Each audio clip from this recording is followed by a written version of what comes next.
Oi pessoal, tudo bem? Antes de tudo eu queria agradecer a SP Negócios por essa oportunidade de estar aqui com vocês. Muitos de vocês imaginam a Lorenzetti fabricando chuveiro, talvez a Lorenzetti fabricando purificadores de água e fabricando outros produtos de uso na casa. Mas na década de 70 e na década de 80 nós fomos uma das principais empresas do segmento de distribuição e transmissão de energia elétrica. Muitos dos nossos produtos hoje ainda continuam instalados nas hidrelétricas de Itaipu, Tucuruí e outros grandes empreendimentos elétricos que foram feitos no Brasil. E graças a esse sucesso que nós tivemos aqui no mercado nacional, isso nos possibilitou, mesmo naquela época, exportarmos um produto chamado chave fusível para vários mercados aqui na América Latina, principalmente Peru, Argentina, Paraguai, Bolívia. E talvez vocês não conheçam esse produto, mas é um produto de fácil identificação. É só vocês chegarem na rua, eventualmente, olharem para um poste onde tiver um transformador, vocês vão encontrar essa chave fusível, que justamente tem a função de proteger o sistema elétrico. Então, para vocês talvez seja até engraçado que a Lorenzetti tenha fabricado isso no passado e era um dos principais produtos nossos de exportação, principalmente para os mercados latino-americanos. Só que a gente tinha um objetivo de crescer. E justamente no começo dos anos 2000, me foi solicitado para abrir um mercado muito especial. Qual era esse mercado? O mercado americano. Mas só para vocês terem ideia, justamente o mercado americano era o mercado que foi onde foi criado praticamente esse produto, onde o mercado foi desenvolvido, onde estavam os grandes players, os grandes fabricantes desse produto. Imagina só uma empresa brasileira, tá, chegando lá, obviamente com um produto de boa qualidade, um produto realmente com características técnicas muito boas, mas enfrentando os grandes fabricantes americanos no mercado realmente bastante cativo, com um produto 100% fabricado no Brasil. Então, como é que tudo aconteceu? A primeira coisa foi justamente a gente ter que pensar que a gente tinha que atender um mercado que é o principal mercado a nível mundial de consumo desse tipo de produto. Outra coisa importante era saber que justamente o produto tinha que atender às necessidades do mercado americano, que é um mercado bastante complexo e bastante exigente.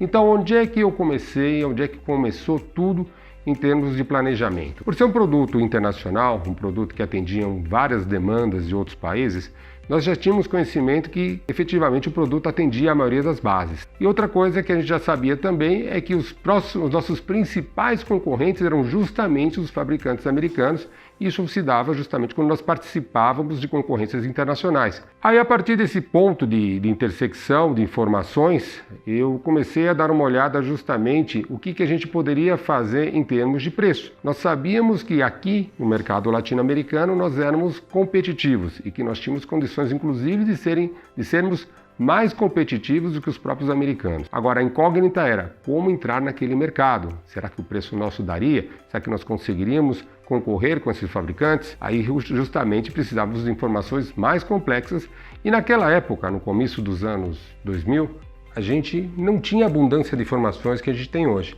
Era necessário justamente fazer uma pesquisa muito mais técnica, digamos assim, para poder se conseguir informações de mercado.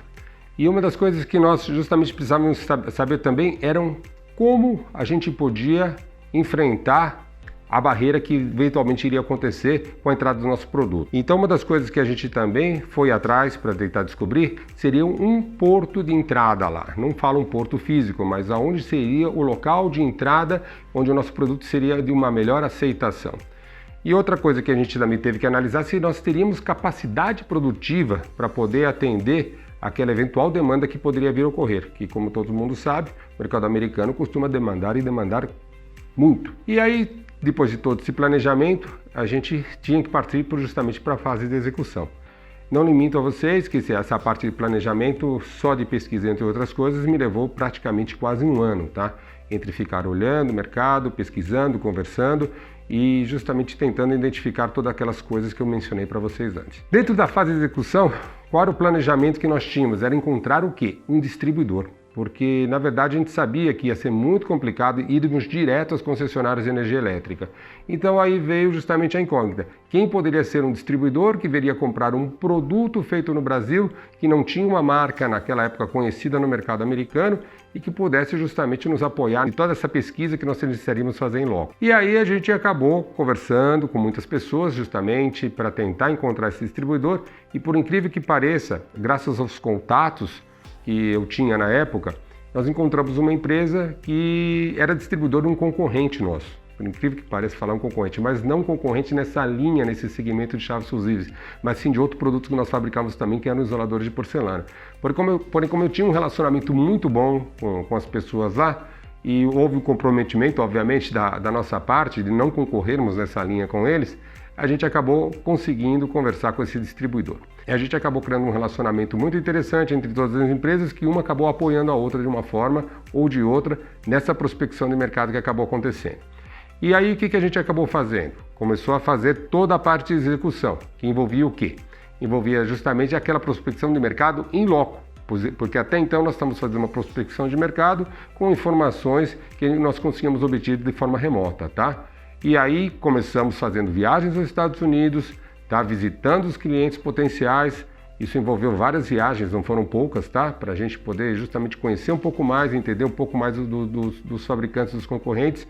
E depois também envolveu uma feira, uma participação numa feira, que era uma feira muito famosa, que ocorre até hoje em dia, que nós chamamos de IEEE, que é uma feira que ocorre praticamente de forma anual, que esse ano obviamente não ocorreu devido à pandemia, onde vocês podem até ver aí nessa foto que havia um pavilhão brasileiro aí que estava sendo apresentado. A gente conseguiu realmente uma coisa muito interessante, que foi o interesse dessas empresas em conhecerem melhor os nossos produtos.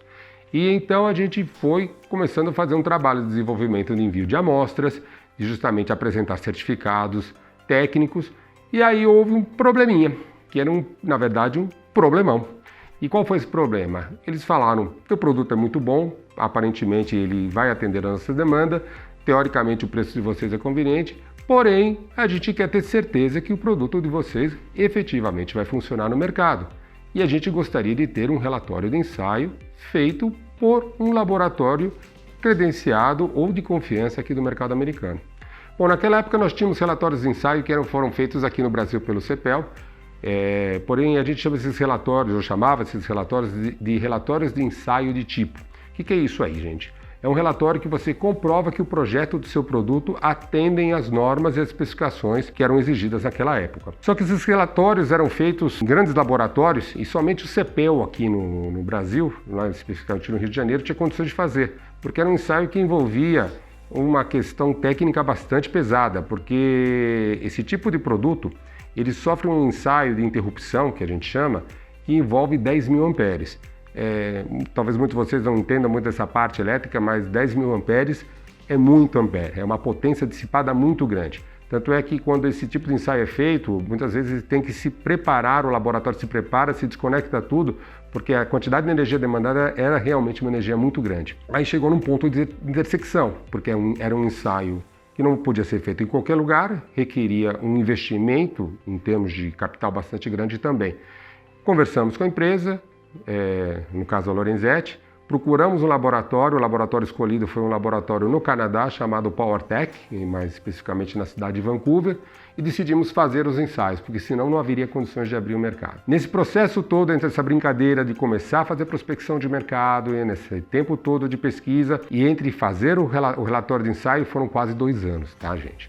Então não foi uma coisa de uma hora para outra, mas vocês não imaginam a satisfação. Eu pessoalmente fui fazer os ensaios lá no Canadá e a satisfação foi imensa de ver que a nossa chave passou no ensaio, foi aprovada, inclusive aprovada com méritos. Conversando com o pessoal do laboratório depois, eles nos falaram que realmente das chaves testadas lá era uma das melhores chaves que eles tinham testado.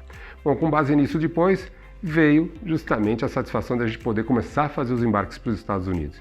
Vocês não fazem ideia quão isso foi gratificante para a gente de poder entrar num mercado como esse, que é um mercado muito competitivo, muito difícil de ser feito. E essa história, que eu digamos que seja uma história de sucesso, foi uma história que realmente trouxe muitos frutos para nós, foi muito legal. E o final dela é um final até realmente engraçado, digamos assim, porque nós acabamos vendendo essa divisão no final das contas para um dos nossos concorrentes americanos, tá? Eu não vou afirmar que isso seja o fator principal, mas a gente acha que nós estamos começando a incomodá-lo.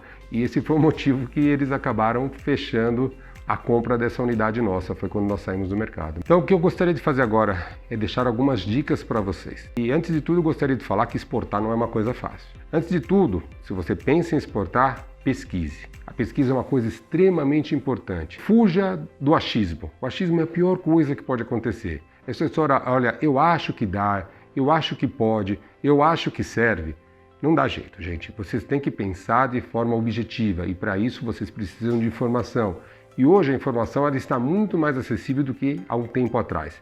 Dentro dessa pesquisa, você tem que estudar muito o seu mercado-alvo. Você tem que fazer um planejamento, como nós fizemos no passado, em cima do seu mercado-alvo. E uma coisa muito importante, se possível, vá até ele. Nada melhor do que conhecê-lo pessoalmente, porque você é a pessoa que conhece o produto, você tem condições de analisar o seu concorrente e nada melhor do que estar pessoalmente no mercado para poder entendê-lo, como são as minúcias das coisas, como elas funcionam. Outra coisa importante é estudar seus concorrentes. Por quê? Porque o concorrente já está lá, ele já está vendendo. Então é interessante você pesquisar o que está sendo feito por eles, como eles atendem o mercado, quais são as vantagens competitivas que eles trazem. E dentro do possível, faça um benchmarking dos produtos dos concorrentes, do que está sendo vendido no mercado. Compare com os seus produtos, veja as qualidades dos concorrentes, os defeitos, faça uma análise disso. Isso é muito importante para você ter argumentos a apresentar ao seu cliente. Outra coisa é você, no momento, encontrar o parceiro correto para quem você quer vender. Porque muitas vezes o que acaba acontecendo? Você às vezes está procurando, você está numa feira, aparece uma pessoa interessada no seu produto, mas de repente ele não tem nada a ver com você, trabalha num segmento totalmente diferente e talvez por uma falta de oportunidade você acaba fazendo um relacionamento com uma pessoa errada. Antes de você tomar uma decisão e se juntar com um determinado distribuidor ou com um determinado importador, faça também uma pesquisa sobre ele e tenha certeza que ele vai ser o parceiro que você precisa. Tenha perseverança. Como eu falei agora há pouco, não é fácil. A coisa não acontece de vez. Você veja nesse caso dessa história que eu contei para vocês, foram quase 2 anos de trabalho até que os resultados tiverem acontecido e os frutos pudessem ser colhidos, tá? Peça ajuda, tá? Peça, não tenha vergonha de pedir ajuda, como no caso que eu lhe comentei, eu acabei justamente pedindo ajuda para o meu concorrente, né? Que no caso era um concorrente de uma outra linha, como eu lhes comentei, mas foi graças a eles que nós conseguimos aí também encontrar um parceiro ideal para aquela época. Tenha empatia pelos seus clientes, essa é uma recomendação muito grande, tá? Não só pelos seus clientes, pelo seu consumidor. Isso é um fato que acho que é o mais relevante de tudo, porque ninguém gostaria de comprar um produto que não sirva para ele, que tenha um defeito, que apresente dificuldades. Imagine que você está do outro lado, que você está comprando na hora de você abrir um mercado novo, tá? Pense no que ele vai gostar de receber. Nesse momento que você se coloca do outro lado, você fica muito mais fácil em entender as necessidades dos seus clientes e dos seus consumidores. Bom, eu espero ter podido transmitir uma mensagem positiva para vocês. Agradeço pela atenção de todos e qualquer coisa que precisar, estamos à disposição.